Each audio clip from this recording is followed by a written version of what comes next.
North and South Carolina. It was blue earlier. All right, we live. Oh, we're live.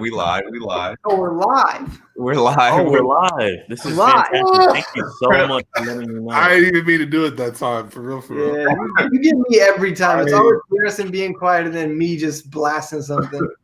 It's all good. It's all good. Hey, fam. Hello, everyone. Welcome to Affirmative Interaction. Welcome back. This is episode 29. Crazy. It feels like we're coming to the end of an era, so to speak. And I would say one of the reasons why it feels that way is because literally right now, while we're sitting at home, there are people in buildings that probably have limited amount of windows around them, counting ballots that will determine who the next president of the United States is. And it's kind of crazy because for me, this is the second election I have been able to vote. And the first one I voted, which is also, I would say, David Cronenberg's maybe seventh film, is probably one of the fastest elections that I've at least seen. There was really no kind of waiting around or I would say trickiness to the proceedings. It happened and then it was done. So guys, I mean, I really want to know. I would ask you how you're doing, but I think we're all pretty much doing the same. Mike, how are you feeling? Your haircut is nice, which means all is not lost. But please tell me, how are you feeling right now? Yeah, we've come a long day from the pandemic files when we all had hats on. But I'm feeling good, man. I'm good to be on with y'all. It's good to be back on the show. It's good to. I'm really just glad that like election night has happened. I feel like for so long we've been living in this I can't wait till election night world, and that was literally the posture since like November 15, 2016 or whatever the heck it was, like when it really sunk in that Trump was going to be president. It was like can't wait till November 3rd, 2020. And so I'm feeling good, man. I'm feeling really good about Michigan. We went blue again. I'm super excited about that. I don't know. That may or may not be fake news. I think the president said he wanted at 2:30 a.m. So there's conflicting reports on reality there. But I'm feeling real good, man. A big win for Biden up here, and we just gotta wait till things kind of settle out in a couple more states, and I think we'll be smooth sailing from there. So. Feeling a lot better than I did, let's say 22 or 21 hours ago when I forgot that there was a bunch of votes that still had to be counted. But I'm feeling a lot better now as those votes have been counted. Gotcha. So just super quick before I have everyone else jump in, guys, before I forget, thank you so much for following us, for liking our page, for rocking with us for 29 episodes. My touchdown, I would say, gesture has been able to be seen by Mike Miller, which is a blessing. Thank God. But we're so glad that you guys have decided to check in with us, talk with us. We know a lot is going on right now, so we appreciate you taking out the time. Please don't forget to like us on Facebook and Instagram. And you can also listen to our podcast on Apple Music and Spotify. So let us know where you're watching from and who you voted for. If it's third party or Trump, we don't want to hear it. Logan, how are you feeling about the election so far? I know you've been watching the numbers all day. Kind of tell me how that experience has been. Yeah, so I have been pretty tuned in. I decided to take the day off from work today and yesterday and for like 6 months to just get ready for election night. And so that's been pretty exciting. Yeah, so I gotta be honest, I was pretty negative last night in the chats. Nixon was trying to keep me in line because I was like, yo, it's a wrap, this is over. Like, I'm going to bed, but I couldn't go to bed because like y'all were up late, but it was like 9 p.m. still in Cali. So I was like, I guess I'm gonna sit here till 4 a.m., which is what I kind of did. Like 3:30, I think I went to sleep when they were trying to bring Wisconsin back into the situation. And then I literally woke up and Nixon had texted me at like 6:20 my time, and he was like, yo, you up? And I hadn't looked at anything, so I was low-key terrified. And then he told me Michigan just pulled and Wisconsin had pulled, and I was just like screaming and like really happy. So Yeah, it's just been kind of a roller coaster, but it's been a fun one, I suppose. Kind of still worried because Trump's a terrorist, but yeah. Other than that, like just seeing how it all plays out, it's been exciting. Definitely. I have to say it was really wild waking up this morning and then seeing that Michigan flipped, which was wild because again, I have to agree, when I went to bed, I was feeling terrible and I could barely sleep. Garrison, did you kind of go through a similar experience, or was yours wildly different from election night till I would say now? I mean, I was pretty down last night. I mean, I think, it's been kind of talked about a little bit. I know Van Jones said something about it on CNN last night, just talking about how, like, if you were looking for the country to make like a really clear statement that we reject racism and we reject xenophobia and we reject the idiocy that is a Trump presidency, you didn't really get that. And like, that's kind of the down that I went to bed on. But obviously we knew that votes would be counted over the next couple of days. So like I had the intellectual, like, I think we can still win kind of thing in my mind, but a certain amount of kind of disbelief and a little bit of sadness that we didn't just like completely rout this guy. Like we didn't just completely like, blow him out of the water and like, yeah. And so that part, I kind of went to bed a little sad about that. But I mean, I knew that, and I was also a little angry because it seems like there's some very serious voter suppression or at least disenfranchisement kind of tactics happening in Georgia.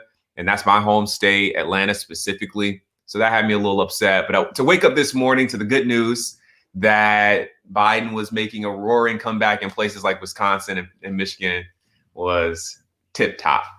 Been very happy all day. Definitely. Age, and thank you for sharing. Adrian and Esther, you guys, I have to say, this is like super random, but I went to their house a few weeks ago to see it, and it's such a nice house. I can't like not keep saying that. So while you guys were in your really nice home, how was it watching the election?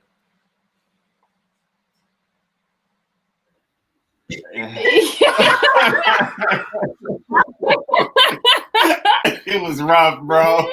I can't even hold you. I went to my parents for part of it, which is always nice because my parents are, I mean, obviously like diehard, like, no, I'm for Republicans. My parents are diehard Democrats. Who did I marry? Democrats. They are Democrats. Let me just make that clear. But my dad was like, every time a state was called for Biden, and it was like all the ones that we knew Biden was going to get, he'd be like, yes. Like every time, even though it's like, none of this is a surprise.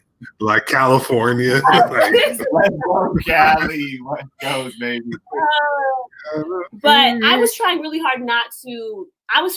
hard to just stay very level and not draw any conclusions. I was like, I just really don't know, and just try to stay in that I don't know space, which was kind of helpful to help me not freak out too much. I did not ever think it was going to be a complete, like, I wasn't surprised that, I guess seeing now how close it is, I'm kind of shocked, like, oh, it's this close. Like, we're literally down to like a few thousand votes in some places, which is really scary. But I wasn't necessarily expecting like a huge, just like a blue sweep. I didn't really expect that. So I wasn't like very disappointed about that. I really was upset by Trump's speech though. And then like I went to bed right after his speech at 2:30. And I was very annoyed at that. And even though like, I know a lot of it's empty threats, but it is also like, it's going to resonate so much with people who support him. And the more I've seen from him and his camp, it's just a reminder, like, we're going to be dealing with the impact and the ripples of Trumpsters for decades. Like, they are not going anywhere. And that is very frustrating to think about. But overall, I'm feeling pretty positive now. Yeah. My guy on CNN was holding me down, just breaking down everything from states to cities to counties. And I don't even know if he was like trying to be encouraging for, people that were left leaning, but like he was encouraging for me to keep reminding, where he kept saying context matters, because he knew that there were literally millions of votes that weren't being counted. And so I was trying to be like, calm and reassured by that. I will say that I definitely, I hold some of the same, I guess, sadness that Garrison expressed, where it felt like if we were to pinpoint it to like the George Floyd and the Breonna Taylor moment, and we saw like, support with Black Lives Matter like spike up in that moment. And then you see how Trump has overwhelmingly been polled as they disapprove of how he's handled the pandemic. In the back of my mind, I'm like, man, are we experiencing some kind of moral ideological shift among particularly white Americans at this moment? And yeah, like I do wonder where maybe there's some truth to that people, they were honest with these polls. Like, yeah, they did not approve of Trump's behavior or how he handled the pandemic. But I think one of the things that really scared me was none of that mattered because of what he told them they were up against. And it was frightening to see how much of a hold misinformation and propaganda worked for Trump's campaign. Like that, it's frightening to think about, because you're like, from someone with a clear head, so to speak, hearing the rhetoric he's saying, like, it's utter nonsense. But when you're in that echo chamber, it like this, you get caught up in it. And I remember, when Esther and I went to the store, we were talking about how for a lot of it, oftentimes like some of these tactics that Republicans use, they could be racist, they might not be, we don't know, but they're willing to use the dog whistling and the political strategies that are racist because they know that their voters are racist, right? And it's like, once they're done with their political strategy, they've created a whole reality for so many of these people, right? I like occasionally switched over to Fox News to like see how they're presenting it. And it's like it's like a different world. You compare it to any other network, even things like USA Today, Good Morning America. It doesn't matter what you went on. Everything just felt completely different. They're giving airtime for Giuliani to spread out misinformation, and it's like man, like I don't know how you combat against that, because it's like they have created a literal false reality for like millions of people. And Trump is not, we knew he wasn't going down without a fight. But like Esther said, we kind of tried to go to bed after he made that speech. And it was like frightening, because it just showed how fragile our democracy is and how close we came to something like fascism. Like people just kind of write that off. But when you have a man who is seen as like a demagogue, he's, discrediting the value of elections and taking the Supreme Court to go in his favor. Like there are so many aspects that show that it is clear we don't have a functioning democracy. And when you place someone like Trump, who is chaotic, in the midst of our political system, like it was kind of frightening. So it's a little bittersweet, I would say. But it's definitely been a lot overwhelming, like just overwhelmed with a lot of emotions. Thanks, Adrian. So Simone, thanks for coming. Welcome. Hi, everyone. Sorry I'm late. So Garrison did say that you just came off of a call. So like, give us a picture of what your day has been like. Has there been a lot of conversations? I know you do work in law. You are an attorney. So as an attorney, what has this day and even last night been for you? What's been your experience? It's been stressful. But it's honestly just been a lot of conversations trying to, Garrison and I talked about this earlier, actually, just like trying to help people understand what we're looking at, right? Like, I think when you look at the results, you look at what's being projected, you look at the, the mail-in ballot situation, what are we looking at there? A lot of friends have called asking for help in just understanding those things. You know, as an attorney, I think it's been pretty quiet today, honestly, in some ways. Like Garrison was like, are you working? And yeah, I was working because everybody is exactly where I am, glued to their TV, kind of just like trying to figure out what's happening next.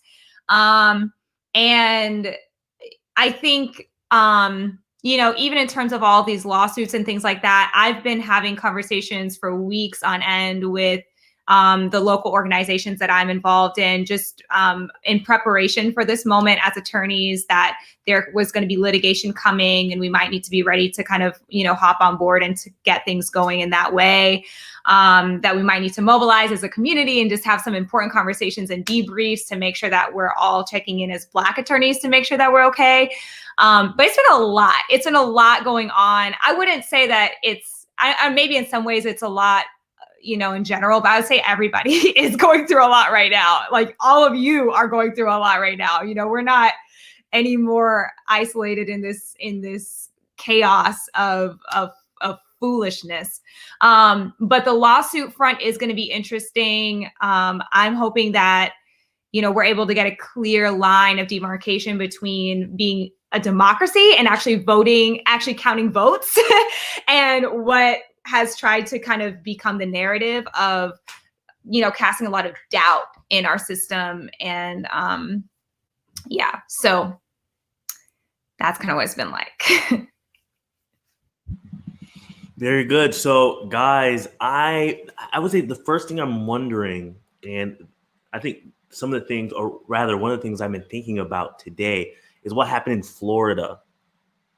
What happened with Florida and what happened with different demographics and how they voted for Trump.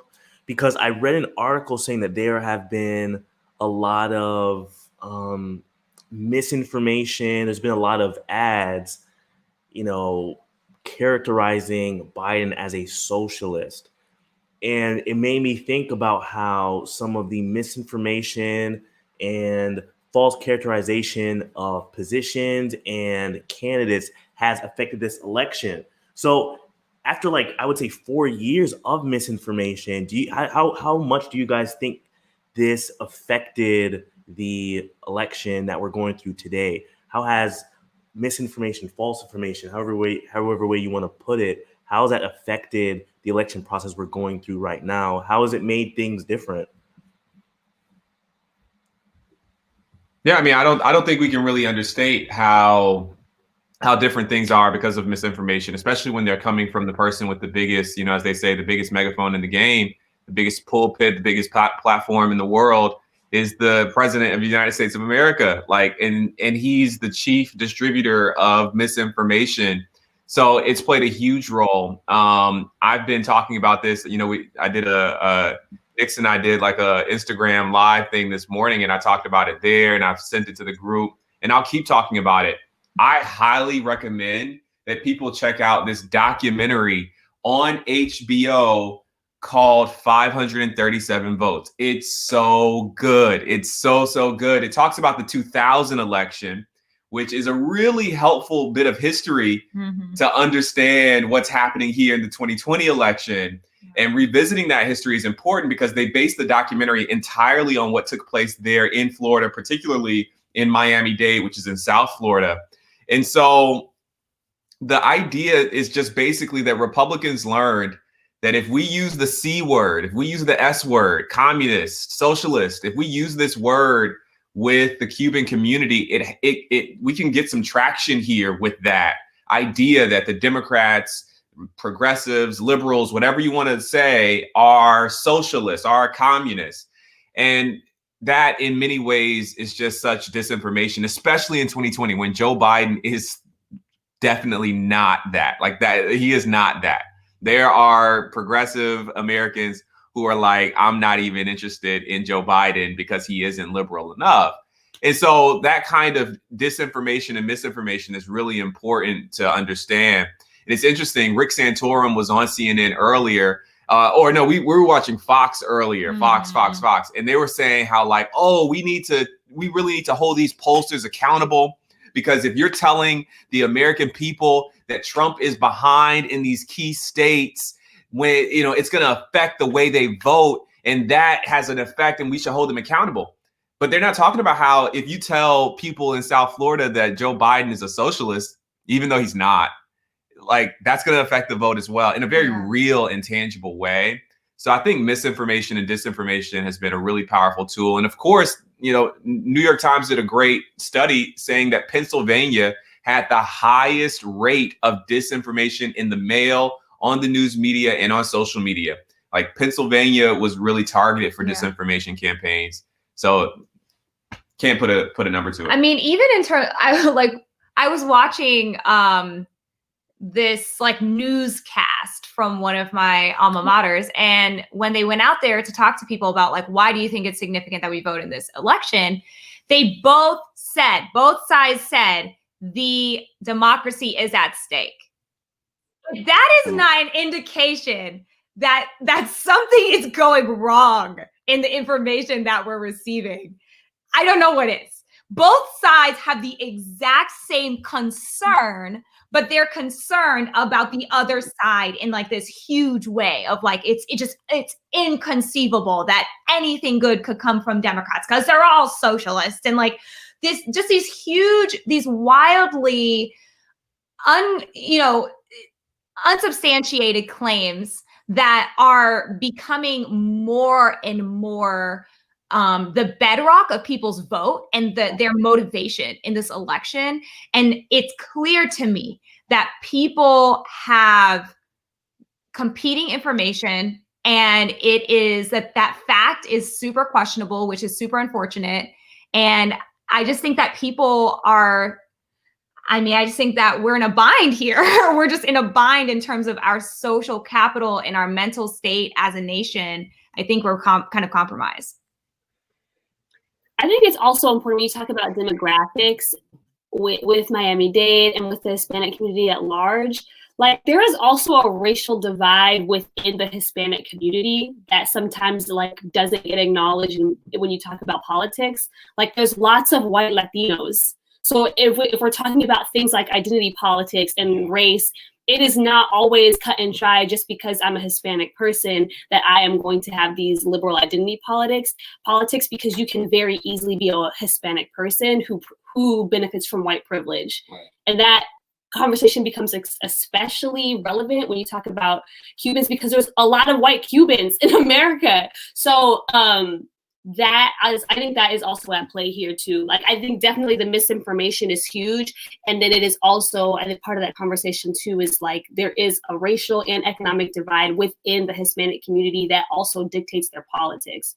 Yeah. And to bring up what, the example that Garrison brought up in 2000, that voter fraud misinformation was pushed heavy. Like, Michael Barbaro on his daily episode actually talked about how the voter fraud, verbiage, like how it was used so strongly, kind of came out of that 2000 election, which was simply a matter of them wanting to just recount votes, because it was so close. And there's like, it's frightening to see the resemblance of how Republican voters are responding to moments like this, like that Brooks Brothers riot that we know that was famous in 2000 is very similar to what was happening in I believe it was Detroit and Philly earlier today, where they're chanting, like, stop the votes, which is like, if you are truly cognitively aware of what you're saying, you should know that you are describing something that's just undemocratic, right? But when you watch how the narrative is being portrayed on Fox News versus the rest of the nation, you have other news sites that are saying Trump wants to use the Supreme Court to stop Pennsylvania from voting because of his claim of voter fraud. And then they continue and say, however, there is no evidence and claim that there's any relevance to this claim that he's providing. But when you go on Fox News, that context isn't added. They just give airtime to Trump, his campaign, to Giuliani, and all that does is they're going to push propaganda. And it's concerning because I'm listening to how Giuliani is like spinning the story of what's happening in Philly, and it's like if you were living in that bubble and you weren't given the proper context of what's going on in these voting stations, I could see how this narrative would make sense. But people are sharing that like it's actually a bipartisan effort in counting these votes in Pennsylvania.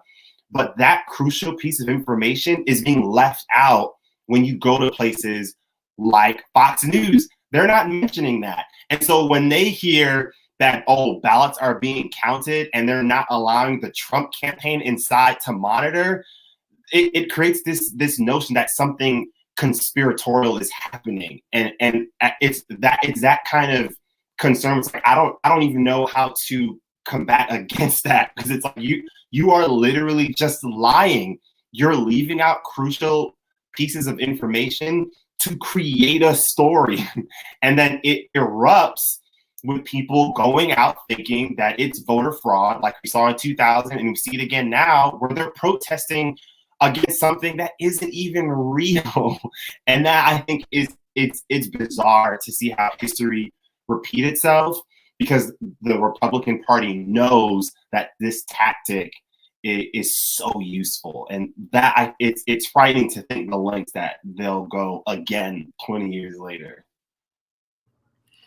Yeah, that's so well said by all of you. And I think I've kind of gone back and forth because, like, I think someone else said going into the night, I was really kind of hoping like, it would be great if we just like smack this dude up like he just got trounced. Like, let's go big. Let's flip Texas. Let's flip Florida. Let's just like flip the whole map and just make it look crazy.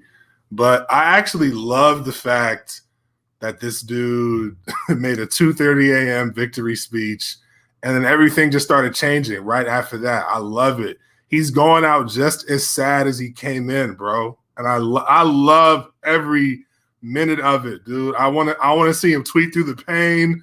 I want to see him file as many lawsuits as humanly possible and lose every single one of them, because all that dude does is lose in federal court.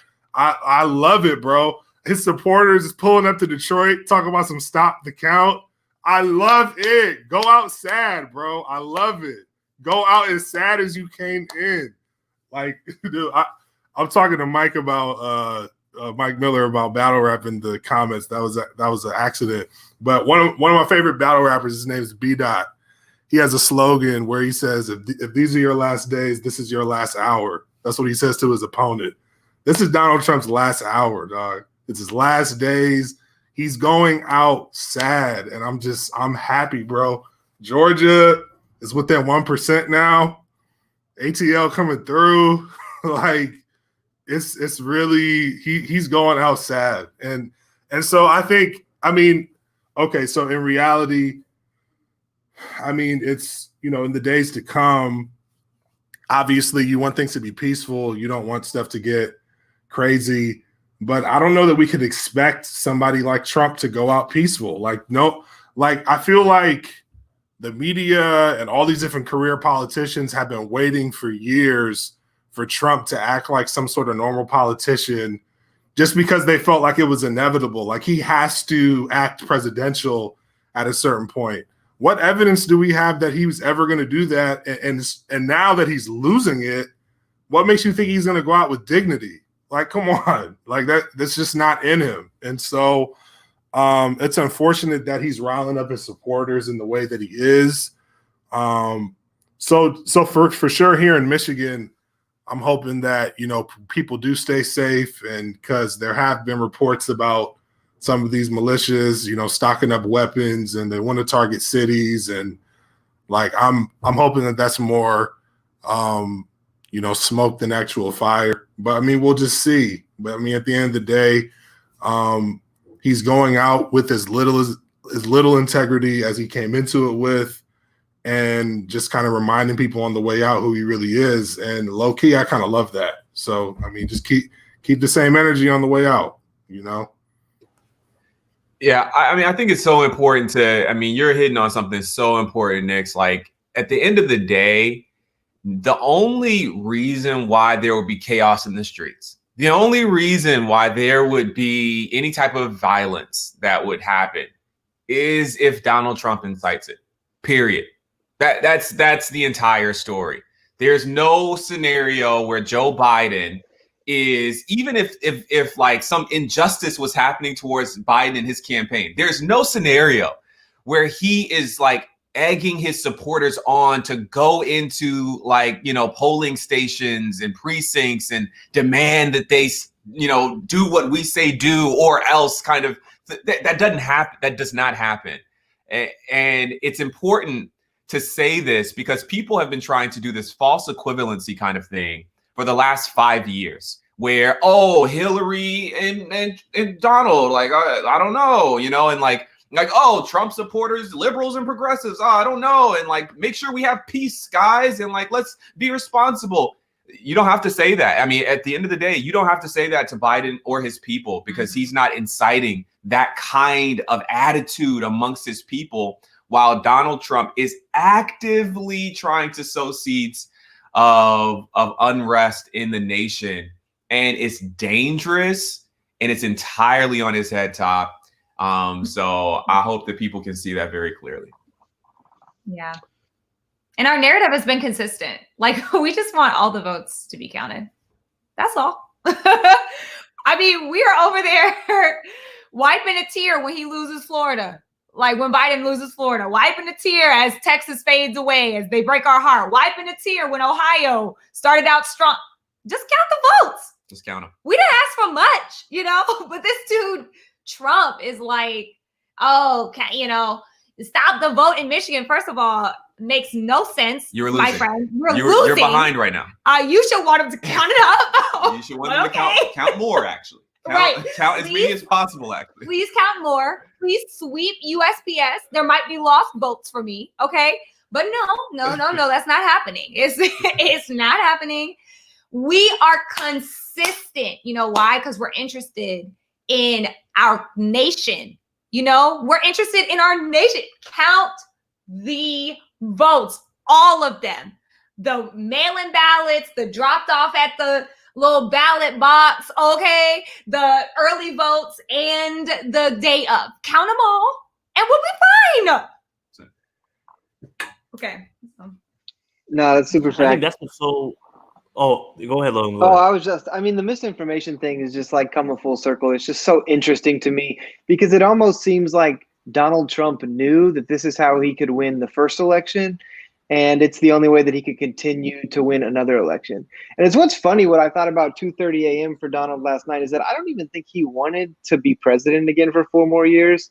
I just think this dude hates losing. Like, I think that's really what it is. Like, in 2017, when he went on that 60 Minutes or whatever it was, and he was like, yeah, this is a lot more work than I thought. And now we're just hearing leaks for the last 4 years about how this dude doesn't do anything, and how they have to protect like the citizens from him constantly because of how little he knows about politics. Like, this dude isn't fit to be president.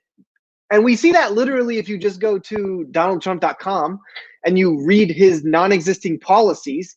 Like, if he was really the best candidate for Black American, he would have a Black agenda. Like, his Black agenda literally says text woke to 4 or 5 numbers. Like, that's his Black agenda. And you'll get a text back and they'll be like, we're glad you're here. Bro. Ice Cube's working on it, bro. Ice Cube's working on it. Chill.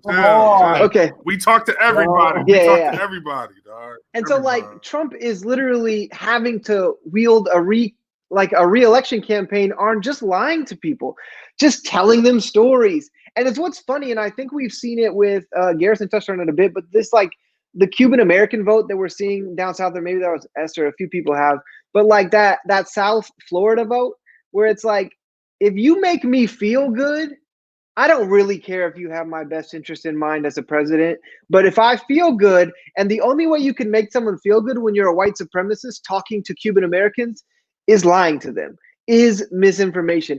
That's the only way. You know, it's just like anything. When you hate someone, the only way to get them to like interact with you is to be a liar, and just to wield misinformation back and forth. And we're seeing it now. You know, people are calling voter fraud, and people are like, yeah, he has every right to call voter fraud. And I'm like, yes, if there's smoke, there might be fire, but there's no smoke. That's the problem here. You have no reason to say it. You're just saying it because you have a brainwashed base of people that are like, we believe everything you say. The news is crooked.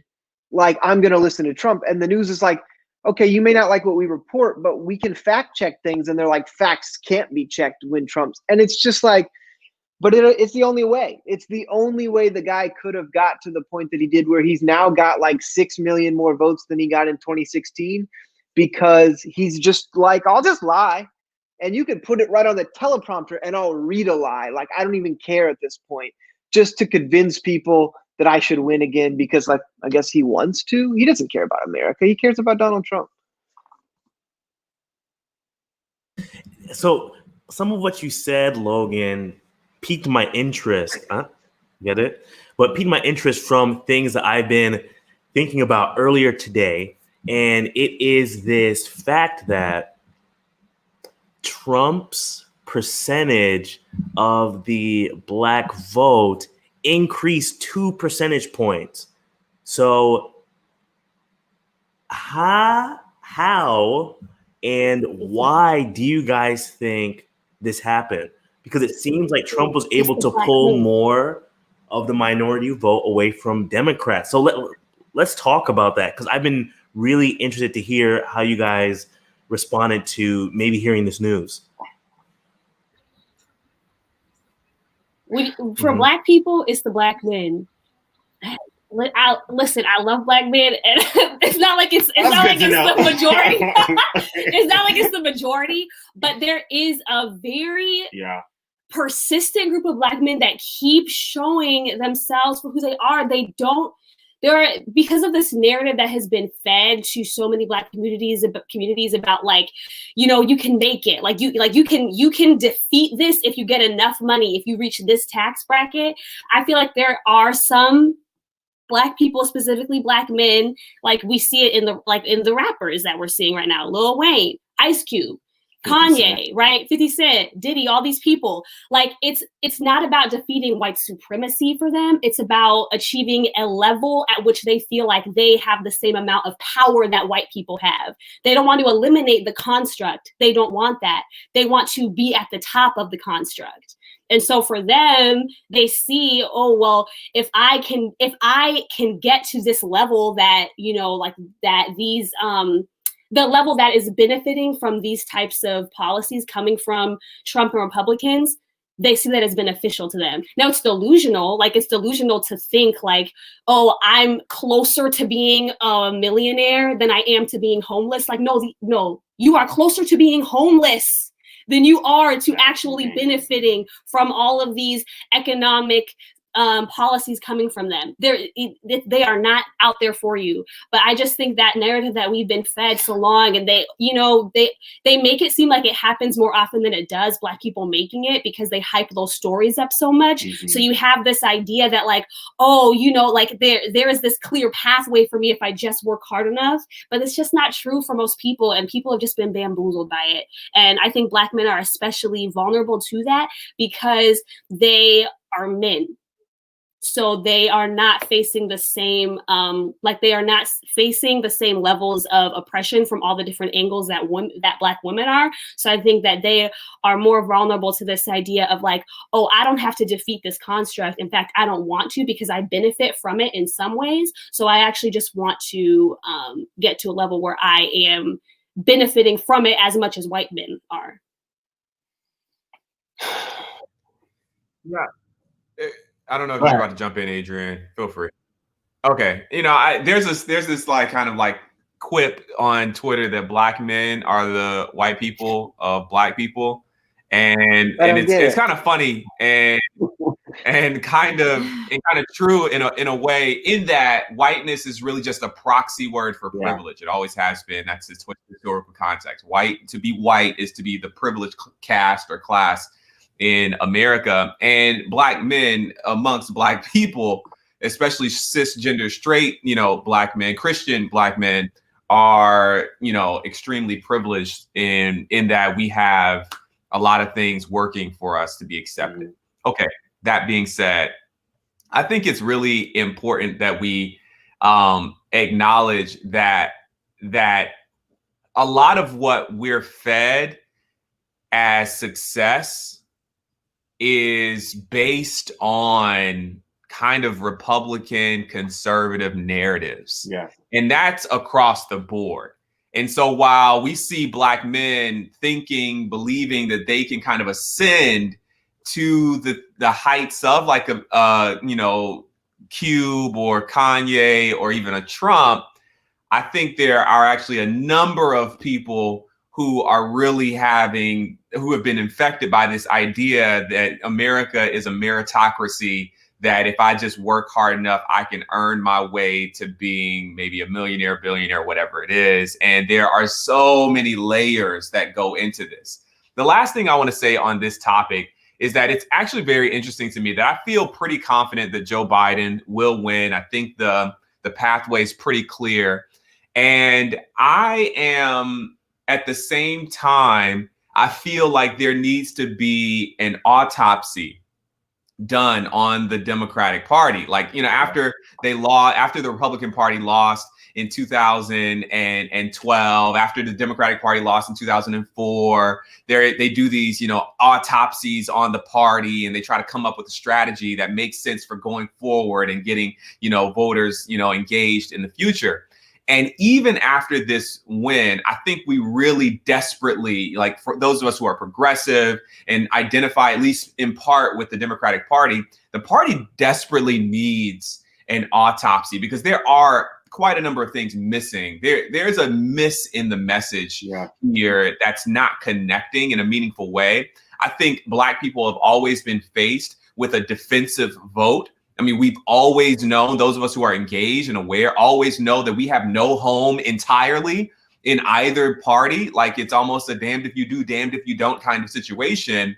And there's a lesser damnation, right, in one or the other. So you make a decision. And I get that. But at some point, we have to get to the place where we're designing a platform and a party and a political ideology that makes sense, that actually makes sense for people of color. Like, that really does. And I think that's kind of a hard conversation. It's an internal kind of family kind of conversation, but it's a necessary one here, because one of the reasons, and this is the last thing I'll say, one of the reasons why I think like 5%ers in the Nation of Islam are like so popular amongst Black men. Growing up in Atlanta, I knew a lot of Black men who found themselves aligned with this generally misogynist, honestly, kind of like, you know, economically conservative, socially conservative kind of movement, but they identify with it, is because there is this idea of autonomy that, like, if you work hard enough and you are disciplined, you can be something, you can be somebody. And I think a lot of men in general kind of find a bit of connection with that idea. And this is not to negate or to like excuse voting for Donald Trump, which is irreprehensible, like, by all means.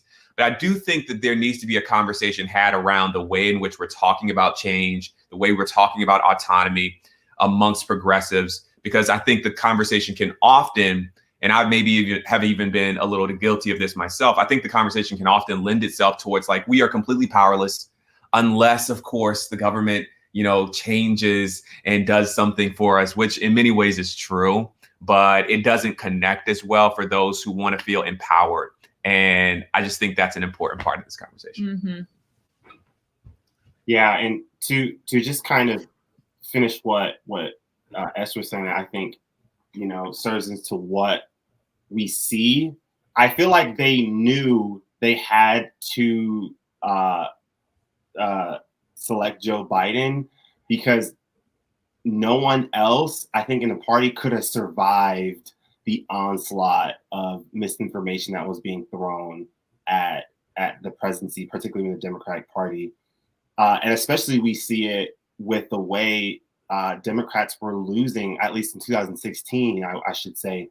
They lost a number of the battleground states that they had assumed would always be theirs.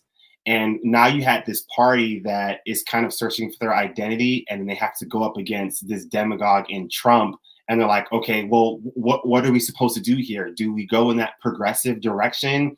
Well, I don't know. Is that the safest thing to do? Because we know that the communist word is going to come up, but we know that we have to defeat Trump. Let's take a step back in some ways and really, put in our support for someone like Biden, per se, who we know that will probably gain some traction in some of these other states, like in Pennsylvania and Michigan and Wisconsin, that they're fearful that if somebody like Bernie got through, maybe he wouldn't be able to withstand some of that propaganda being pushed at him. And I think what we saw is that some of these votes are not guaranteed for the Democratic Party anymore.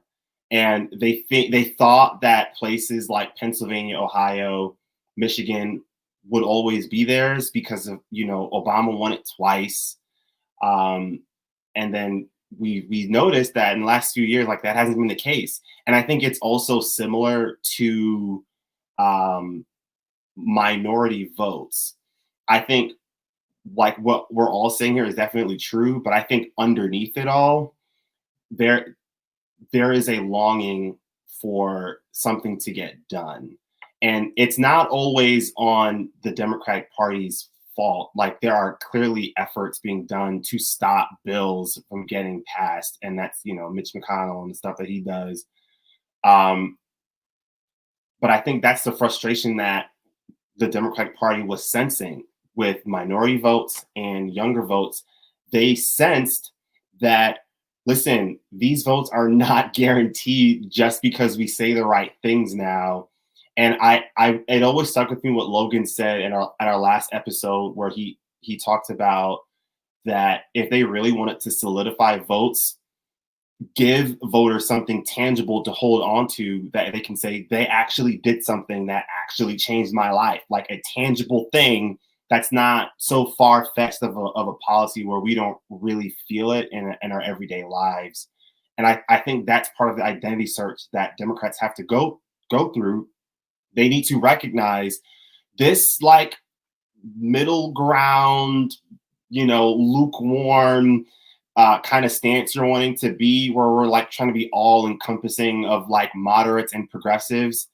I don't know if that is self-sustaining going forward, because you're going to have the younger voters and the people of color, what they want to get through will always be a progressive idea in order for there to be some form of equity or a better future, like climate change or on race. And so it's like you have to make a decision here, because that trend, I think the Republicans realize it, and we would be silly to think that they won't use it again 4 years later. It definitely, I hope that this is a wake-up call for the Democratic Party, because I think I think it's fair to say, like, if they weren't running against Donald Trump, I don't think he would have won, right? Like, this was all of this energy was galvanized about, it was against him. It was about defeating him. And I think you're right. Like, it wasn't necessarily like this strength from the party itself. It was like, first of all, a lot of grassroots organizations that are not even necessarily fond of the Democratic Party, but were just like, we need to mobilize people to vote. Yeah.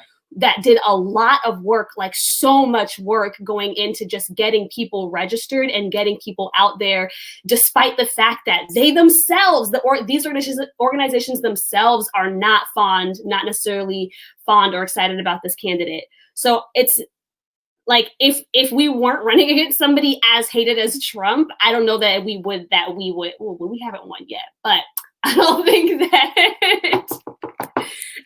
that it would be this, we'd be feeling this positive right now, just because so much of it was about him.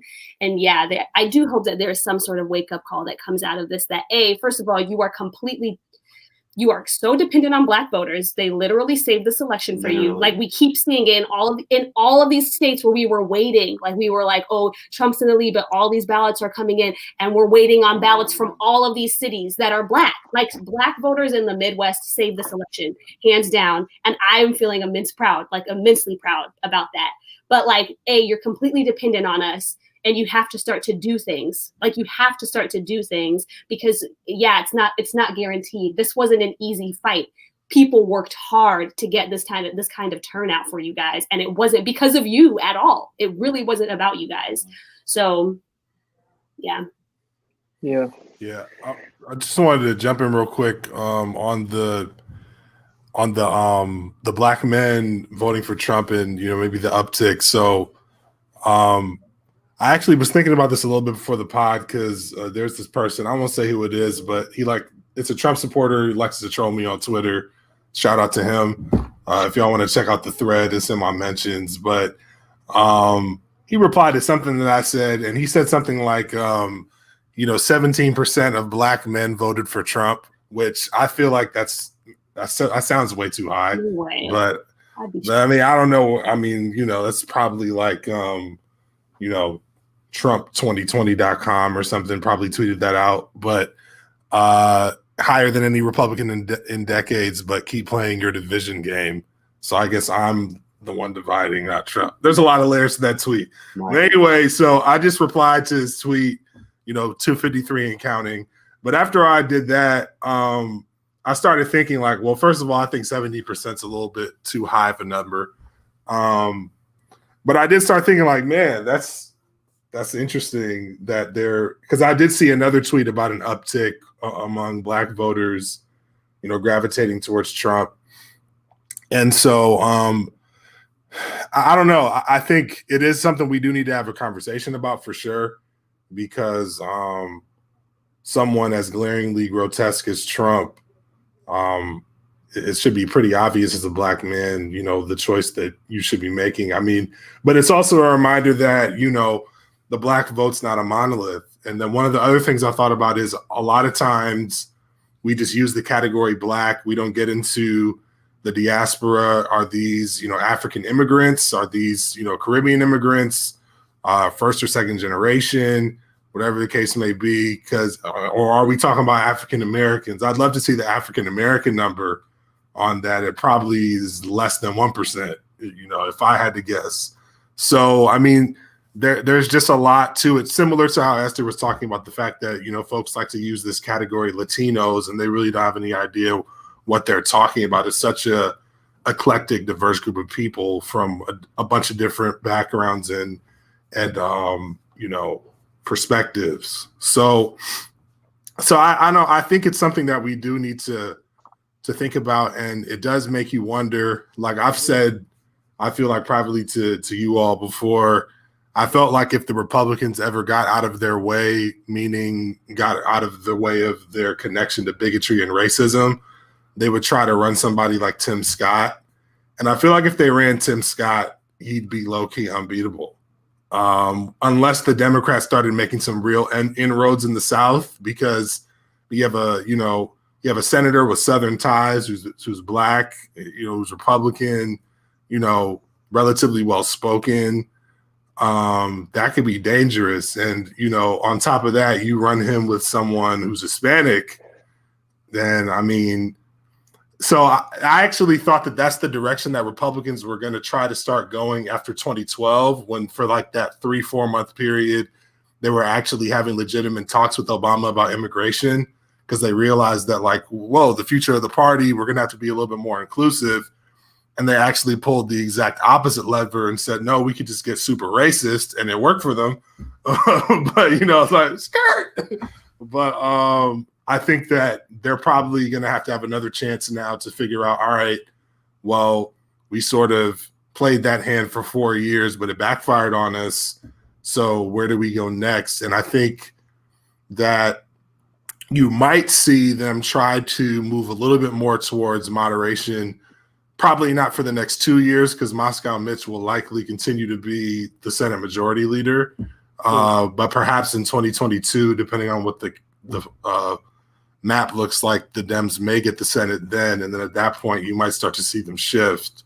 But yeah, I think that there's sort of a lot that we need to sort of think about and consider. And to all of your points, Democrats, you know, I really feel like this is really a referendum on the future of what the future of the Democratic Party needs to be if they're going to continue to be viable. Because there are these ideas that there's no life after Trump for Republicans.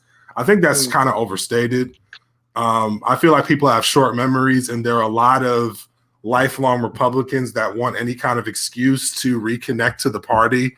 You know, the Lincoln Project is a really growing movement of, you know, displaced Republican voters and leaders, and they have some prominent voices.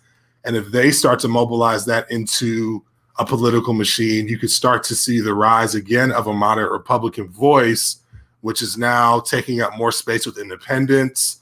And so Democrats have to really decide, are we going to go all in and really build this coalition with minorities in a real way by empowering them, or are we going to keep half-stepping, and then, you know, the map could change and then they could be in trouble?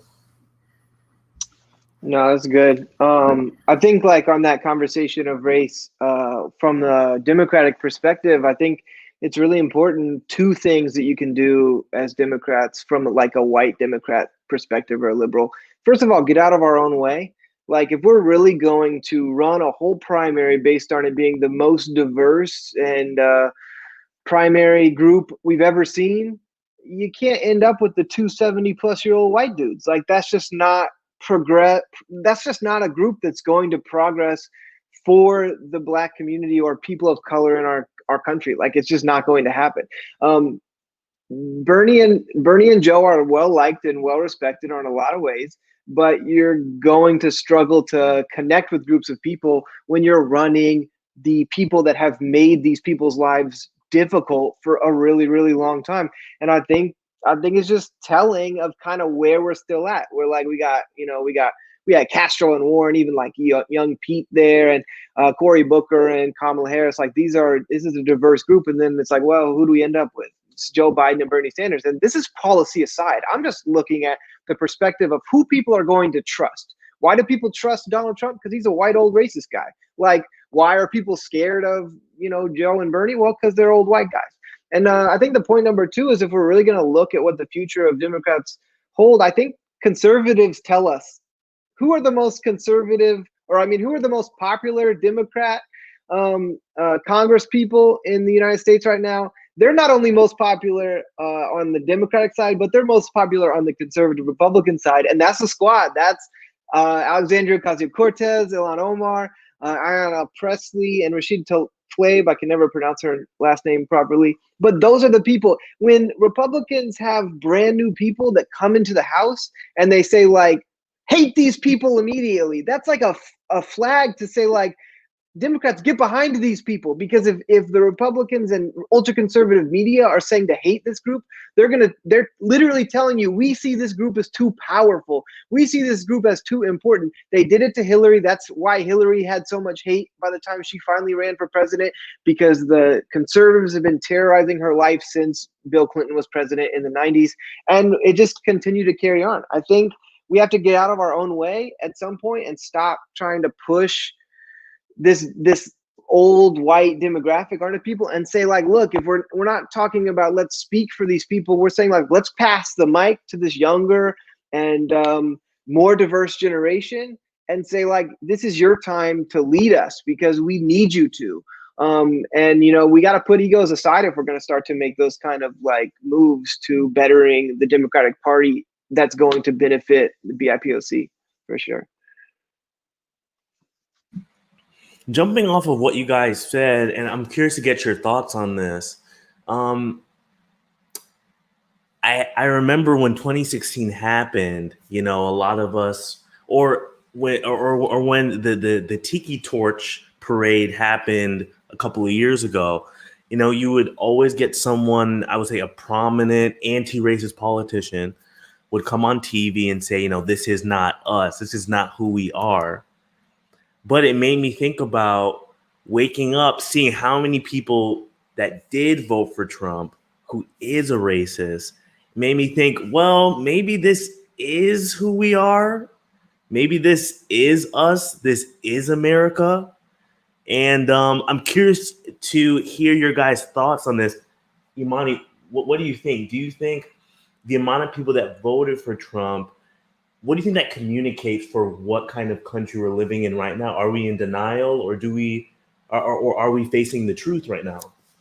Well, hey guys, I haven't been here in a while and I came super late. But yeah, I definitely agree with you. I think that we've always known since the beginning of time, and this is where the 1619 Project has like caused an uproar, because it, basically the premise is that this country was built inherently in the fabric, in the knit of the nation, was built to be anti-Black. And no matter what you do, whether you try to be progressive, try to give Black people extra rights, right? That you can't run away from the blood of the nation, which is in a sense, anti-Black racism. So if you go off of that theory, I would say that unless you literally abolish, and that's what people are talking about, like abolishing police and stuff like that, and start over, that would be one perspective where, no matter how progressive we think we're getting, Black people will never really have a leg up, because this country is inherently positioned to, push us down, hold us back, if you will, and keep a chain on our leg just a little bit, so that we can't get ahead. So that's one perspective. Another perspective is more of a positive one, I guess I would say. And I would just say that, like, with the civil rights movement and with Black Lives Matter and all these other immigrant rights movements and stuff like that, that we can have a more positive attitude and change the nation. With Trump, I was a little more skeptical, but then again, I kept thinking, well, maybe it's one of those moments where it exposes us a little bit more because we got comfortable. And now that we're exposed to the disease, we can start carving out more of it and more of it and more of it. So the jury's still out on that one for like a complete definitive answer for that for me personally, but I definitely understand the perspective that's out there that this country is too far gone. We need to go to Ghana, we need to go to Liberia, start all over again, but then of course there is a more positive outlook, like a civil rights, a movement outlook where you can work within the system, make it better, and then Black people here can prosper and we don't have to deal with racism anymore. Yeah, I mean, I think to Imani's point, you can't fix what's not exposed and what's not known. And I think we see a totally new part of America that maybe, I mean, I've talked about this multiple times, but like becoming an adult in the era of Barack Obama being the president was a privilege. And like had kind of, being from like even an immigrant family where we're not as in touch with like the deep roots of what American society has looked like for generations on generations. Obviously I learned, but that was something that I learned, right? And so like growing in that way, I think that we're seeing now, we've been kind of blasted, bombarded with like all this information, this new, what is really an old America, but just panning out in what we consider to be like our modern world, right? And I think that now that we've seen it a little more clearly, we'll be able to address some of those issues.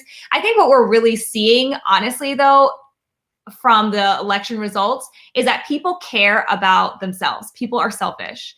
And what do I mean by that? I think that people are thinking economy when they're voting for Trump. I've heard a lot of people say, I know he's like a little bit racist, but like he is like his economy is pretty good. Or, and they center on those issues that benefit them. Oh, he's trying to get, America to be the center of attention again, which obviously not in very good ways because we're like laughing stock of the world right now. But, that they're very self-interested. They're very interested in what benefits them. And honestly, I think that Democrats, we tend to have a more community-based message, but I think we have to think about how are we going to incorporate those those points into our arguments, into our presentation? How are we going to address those people? Because they're not going to change. They're still going to be wondering about their pockets. They're still going to be talking about their small business. They're still going to be talking about finance. They're still going to be caring about their own, place in the structure and how they can preserve that. So how do we tackle that issue effectively while maintaining our integrity? I think that's going to be the question that we have to come up with a solution for the next 4 years. Yeah, I feel like the answer to the question of whether this is America, and it always has been, I honestly just think it's well, how are you defining America? I feel like white America has made their stance on this pretty clear. I think this is white America. This is them. And we are seeing that, right? If considering everything that Trump has done, everything that he said, all the ways that he has failed in this year alone, and he could still get this much of the vote and still have us on the edge of our seats, right? Concerned about what's going to happen and waiting this long for the results. I think white America's been pretty clear, and I think they've, and I think the Obama era was like a fluke. I think we just got very, very hopeful from that one era of time, but a lot of Obama's win, I mean, yes, it was voter turnout and, getting lots of young people out, getting lots of people of color out. But it was also he made white America very comfortable, and he spent years ahead of his election trying to do that.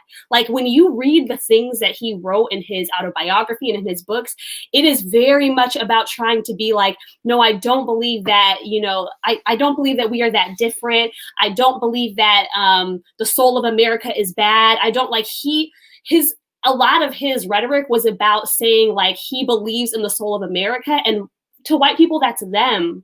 We are white people are the soul of America when you say that. And so I think because he was able to do that, and because he was able to sort of speak into this, this patriotism and this belief in America, that got enough white voters out there to support him. And then we saw that and we were yo, they've changed, right? It's a new era. White people supported this Black president, and everything is different. But it was a fluke. It was that he was a Black person that was able to he was able to, I think, console them and make them feel as though we are not that bad, right? That is what really helped him. And that's not that is not a transformation. That's not an internal transformation on your stances or your beliefs about people or race. That's not the same thing.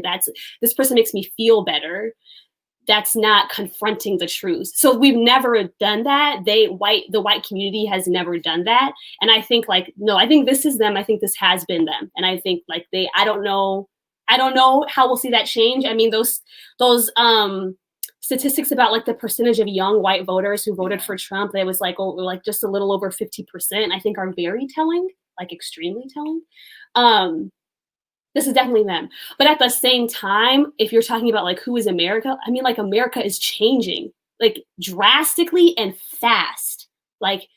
And we're seeing it. And I mean, I know in some of these places we were disappointed, Texas, some people were ooh, maybe we'll get it this year. We didn't, but it is very apparent that it's coming. America's face, its culture, everything about it is changing and shifting very quickly.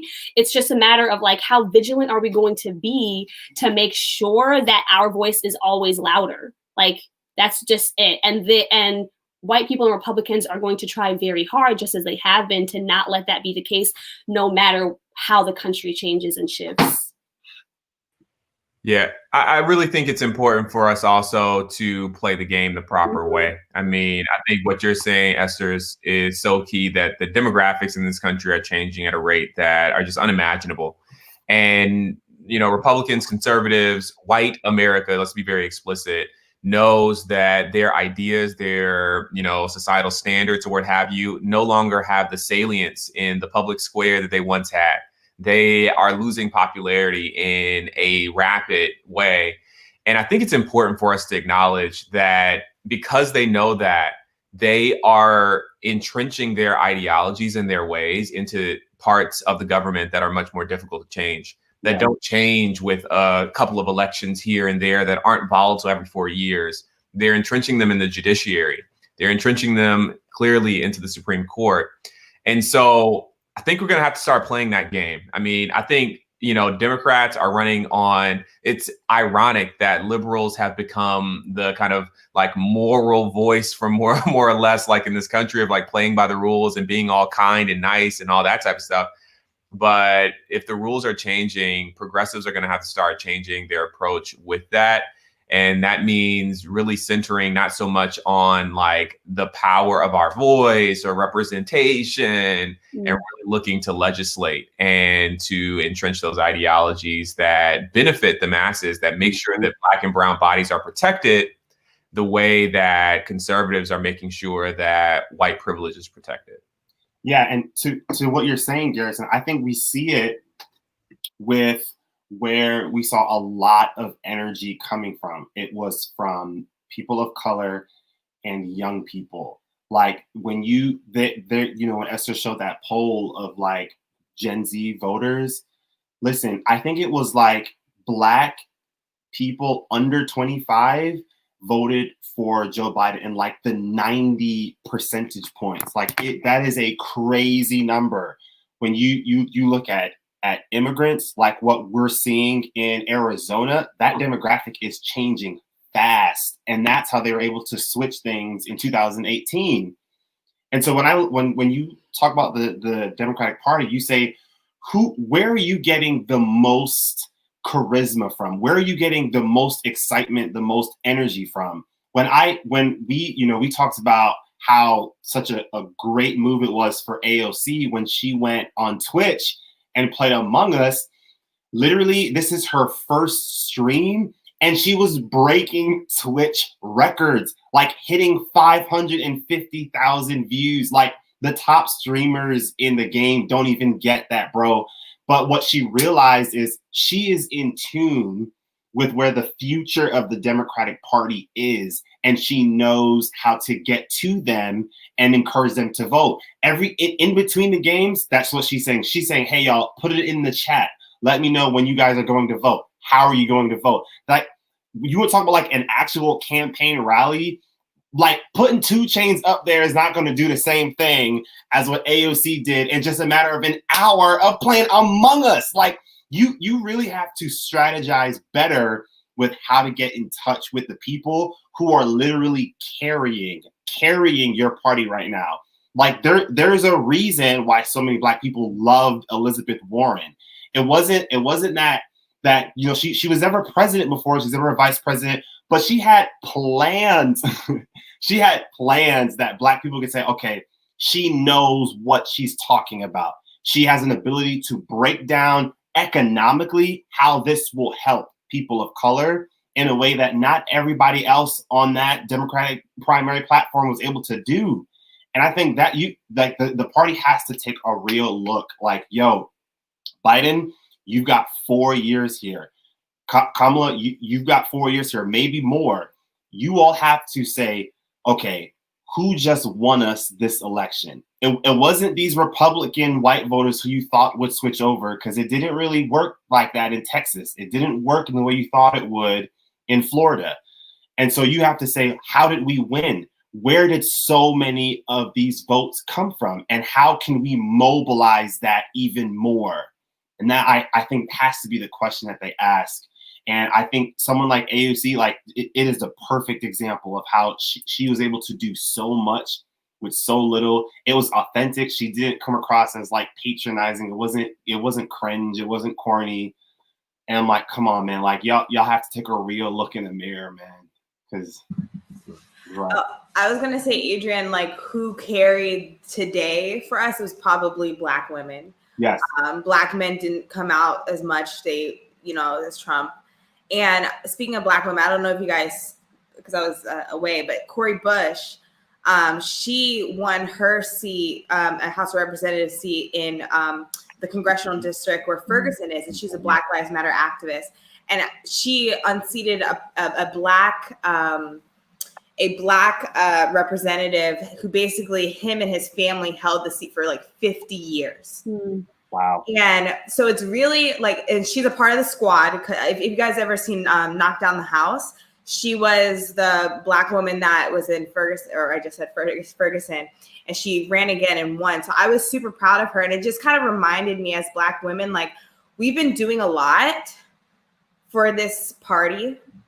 And it is nice to see Kamala there representing us. Even, you know, I was talking to my friend who worked for John Lewis this past week, and I was asking her, I was like, you know, what do you think about Kamala? And she didn't like her. And I was just, we were going back and forth for it. But at the end of the day, I had to think about it. And I'm like, you know, just as a Black woman in general, what we're doing in politics right now is super amazing. Yeah. Seeing Cori Bush go to the House of Representatives, I'm sitting two, even though they were Black men, but they were establishment politicians. I think all of us realize that Black women are the center of this Democratic Party, and we need to get behind them quickly and fast because, you know, I think personally, I think that we have the most influence on our Black men, our children. And yeah, that's all I have to say. I have to just put a plug in for Black women at all times, every day. So yeah. It's like a statistical fact. Like Black women, when they vote, they bring their whole family. Like they bring people with them. Like they don't go alone. They make it like a community thing. They are the galvanizing people in the Black community for vote. Yeah. I've not seen one of my Black mom friends that have not taken their children or taken a picture of their kids with their I vote stickers, taking them to the polls. Like my 2-year-old voted for the first time today, joking, you know, every single one, we're going hard in the paint. We're going hard. We can. Yeah, I totally agree. Shout out to Black women. Shout out to future president of the United States, Noah Nixon. She's been on it with her classmates, going super hard for Biden and Kamala. You can't tell her nothing. And I love to see it. I've said, well, that's how she feels. I honestly, we didn't even have a lot of conversations with Noah about Trump. She just watches TV and has a brain, and so she knew that he needed to get up out of here. But the other thing I was going to say real quick, thinking about it from the Black perspective, I was actually watching this video the other day from the contemporary Black prophet Umar Johnson. No, I'm just playing.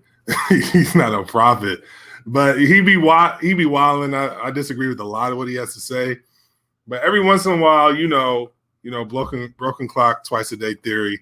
But he was actually saying, and I forget who he was talking to. It was some interview of his, and he was actually talking about how. Wait a minute. Oh no, sorry. I thought they just gave Biden another state. I was about to trip, but he was talking about how Black people in particular have to sort of shift our focus away from just looking at electing a political, candidate as the end all be all or as the solution for all of our problems, that kind of a thing. And I thought about it, and it was like, I kind of felt like he overblew how true that is of all Black people, because I think that most Black people understand that. But I would say that one of the things that I want to push back on, particularly among Black celebrity culture, and I think LeBron James and a few others are an exception to what I'm going to say. There are a lot of Black celebrities who, and it's particularly around like election time, where they try to assert some sort of political leverage, either in alignment with the political candidate or just into the political discussion, and act as if like that's their, call to duty. Like, Ice Cube, nobody asked you for your contract for Black. Nobody asked you to write that, bro. And he rolled out a contract for Black America and didn't have a section for Black women, and then was going on shows with Black women talking about, oh, well, I'll let y'all write a section. It's like, bro, why are you writing anything? Why are you writing a section on what you wrote? Nobody asked you to write it. Like, why are you here, bro? And so I just feel like a lot of these celebs, there are Black people, to y'all's point, there are Black people, Black women in particular, who are on the front lines, putting in the real work, who are either running for political office, working in nonprofits, running and starting nonprofits. And what they need from some of those celebrities is just monetary support. They don't need you to be like the face of everything. They don't need you to act like you know everything that you're talking about. You have all the answers or whatever the case may be. And we don't need you to, show up at Trump Tower and have some empty meeting that we don't hear anything about after you have it. After the photo op, nothing comes of it. Like, we need to strategize around, okay, how can I invest this money that I've made into the community? And there's multiple different ways you can do that. LeBron James didn't talk to, Obama or Biden about starting his school. He just got people together who knew how to put schools together and invested in it. And now kids are getting an education, and their parents are getting free education to further their studies and all that different type of stuff. And nobody knew about that until he launched it. You know what I mean? So it wasn't like some huge campaign around, hey, of course, he's trying to get people out to vote as well, but we need to be doing multiple things. It can't just be like, all right, we got out the vote for Biden, and, now we just kind of go by the wayside and then just like wait for them to do something. And actually, Obama, he was on The Shop on HBO. I encourage y'all to watch that the other day. He was talking about how when he got elected in 2008, how everybody, and he was kind of being funny about it, but he was like, everybody and their mama and them were all excited, and it was like, all right, yeah, you got in. And then it was like, all right, bro, do your thing. Like, we'll see you back in 2012 or whatever. We'll check in with you in 2012. You know what I'm saying?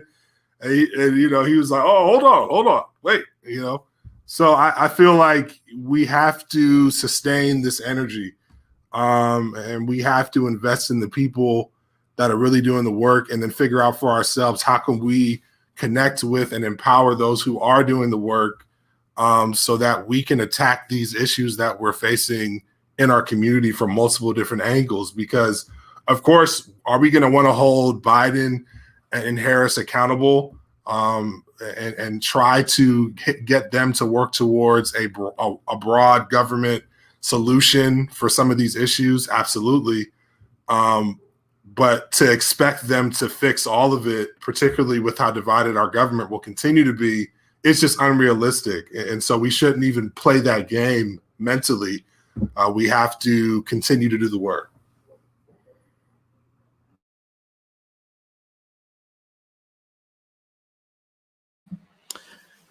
Thank you so much for sharing that, Mike. I do want to say super quick, especially when I saw this platinum plan with Ice Cube, when Imani and I were talking about it, we were thinking, why don't more of these celebrities use their platform to just plug in prominent Black legislators, educators, people that are experts at this stuff, and say, hey, I actually am interested in putting something together for our community, but I want you to lead this. I want you to put this together. I want to work with you, and I want you to take charge. And I think a lot of just getting people engaged politically, when some of these celebrities do things like this, it's very performative. A lot of it is just for clout and clout chasing.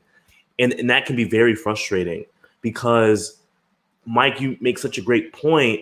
We get these people into office. We say, all right, I'm done, I'm gone. And then we get upset when not enough happens. But the thing is, God's willing, when Biden becomes the next president, we got to keep the pressure. Like, if he wins, this is just step one complete. There are many more steps that follow. We got to keep the pressure on him. And we have to lobby him to make the change that we want to see. So if you're a celebrity, just like, tell us where the polls are, if that's all you want to do, and give us your money, and then that's really it. What we need. We don't need to hear about your plans. Platinum, gold, bronze, aluminum. Don't need any of those plans. the number one plan we need from celebrities is how they're going to help us flip the Senate in 2 years. That's the number one plan, because at this point, I was sharing this with Simone earlier, and I know we're kind of wrapping up here. I hate to go to this dark place, but why not? Like we definitely won the White House. And what I mean by we, I mean democracy. I mean the people. I mean, this growing number of individuals who want to have a life, right? Like Biden's going to win. And that's great. And I'm at least I'm pretty sure of that. This might be a freezing cold take in a couple of days, but I'm pretty sure he's going to win.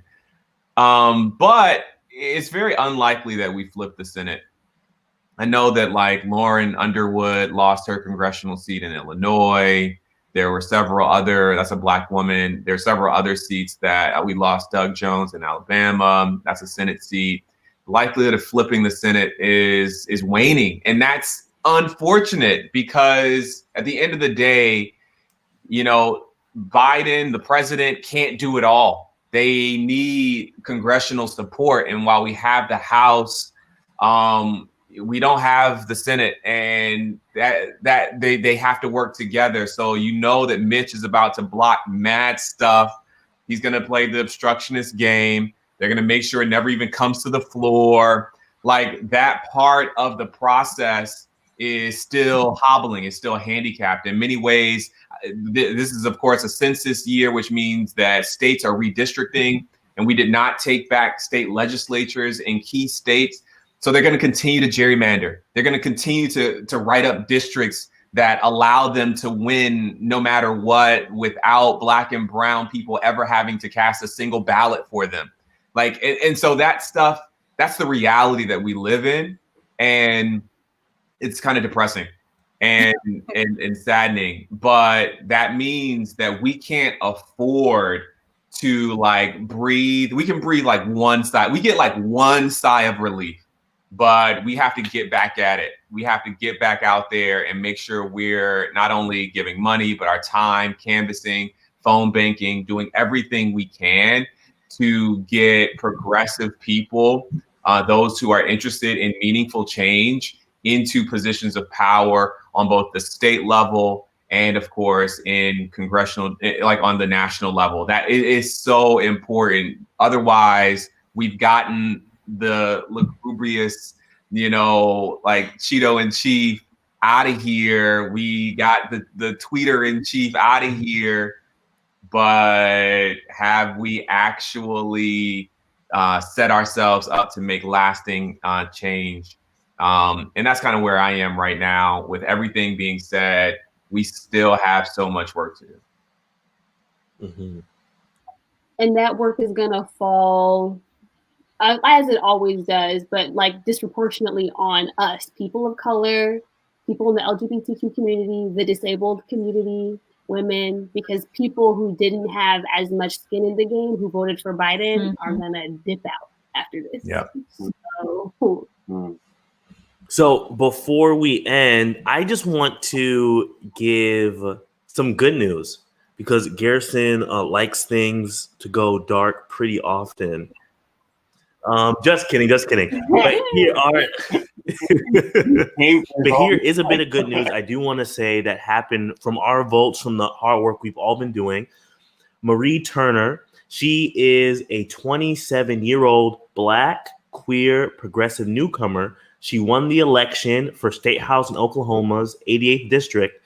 Marie is both the first non-binary legislator ever, and the first Muslim legislator in Oklahoma State. Also, Sarah McBride, she's a Democratic activist that will become the nation's first person who publicly identifies as transgender to serve as a state senator after winning Tuesday's election in Delaware. And then lastly, Richie Torres and Mondaire Jones have both made history for the first openly gay Black men to be elected to Congress. So I would say that's pretty good. And I feel very proud and very excited that we have actually been able to get more people that matter in our country to be in places of power to represent more of who we are. And there was a ton of referendums too that passed on like drugs, marijuana. There was that one in Oregon where they decriminalized possession of essentially any drug at all. There was like a ton of wins on all these different ballots. Ton of wins. So what I can do is I can give everyone this link. I'll just put it in the comment section so you guys can see what other good news went down for the election. While you do that, Jordan, I just want to say real quick, and I want to do a quick shout out to Gary Peters, who just held his seat in Michigan. And I mean, you know, he's just a white dude. Shout out to Logan. But the thing I think is cool about Gary Peters is he actually is the first ever like sitting congressperson, I believe, to publicly talk about his family's experience with having to get an abortion. He actually talks about the fact that while he was with his ex-wife, she was at a point in her pregnancy where, you know, her life and the life of the child were threatened. And so they had to make a tough decision around that. And so he spoke openly about the really difficult decision that they had to make, and also talks about reproductive rights, which, as you can imagine, it's a risky thing to do, particularly for him, who was in a very vulnerable position in Michigan, to talk about something like reproductive rights when he really didn't have to. And it really, I think, made his race even a little bit tighter than it could, you know, necessarily needed to be. But he was able to hold on to it. And so I applauded him for his transparency and for at a critical moment. And one of the reasons why he did that was due to the debate around the recently confirmed Supreme Court justice and the potential attack on reproductive rights. And so a shout out to him. And, you know, we probably won't get the Senate yet, but holding on to that seat is going to be, I think, key, hopefully in 2022, as we look back. Holding on to that ground is an important part in achieving our ground in the future. So, yeah. Very good. Very good. Well, guys, thank you for coming onto the show. It feels kind of weird because, you know, we just don't know how things are going to be next Wednesday. So I guess good luck. Take care. Take a break, put your phone down. But again, thank you so much for joining us for Affirmative Interaction. And this is our 29th episode. And the next episode is going to be our 30th episode, which is kind of a big deal. Someone should get me a present. But besides that, we hope you all enjoy the rest of the election, how possible that may be. And we hope to see you next week with some good news. Please take care. We'll see you next time. Peace.